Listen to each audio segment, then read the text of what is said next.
Welcome back to my channel. ఈ రోజుల్లో మనం అన్నీ ఫాస్ట్ ఫుడ్డే తింటున్నాం కదండి. అప్పట్లో అమ్మమ్మ చేతులతో చేసిన ఒక్క మినపసున్నుండి ఉంటే చాలు, ఆ రోజు అంతా ఆనందం బలం.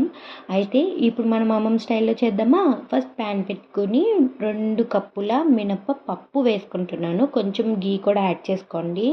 గీ యాడ్ చేసుకుని ఆ మినపప్పు ఫ్రై చేస్తుంటే మంచి అరోమా వస్తుంది. అలాగే కొంచెం మినపప్పు కలర్ కూడా చేంజ్ అవుతుంది.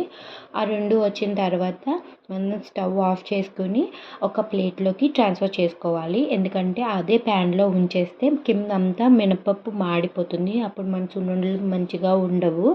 మనం ఒక ప్లేట్లోకి ట్రాన్స్ఫర్ చేసుకున్న తర్వాత అది పూర్తిగా చల్లగా అయిపోవాలి. పట్టుకుంటే చల్లగా ఉండాలి. అప్పుడు మాత్రమే మనం మిక్సీ చేసుకోవాలి.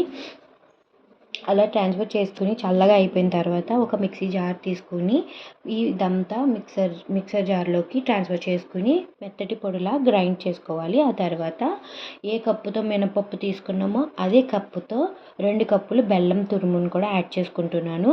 ఆ తర్వాత టేస్ట్ చూసుకోండి, ఒకసారి సరిపోతే మళ్ళీ బెల్లం వేసుకుని గ్రైండ్ చేసుకోవచ్చు. ఆ తర్వాత ప్లేట్లోకి ట్రాన్స్ఫర్ చేసుకున్న పొడంతా వేడి వేడి నెయ్యి మాత్రమే వేసుకోవాలండి. అప్పుడు ఉండలు చుట్టేసుకోవడమే, అంతేనండి. ఈ ఉండలు టేస్ట్ చేస్తే అమ్మమ్మ గుర్తుకొస్తుంది, అమ్మమ్మ ప్రేమ గుర్తుకొస్తుంది.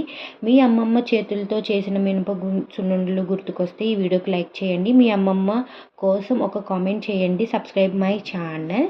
Thank you for watching. Bye all.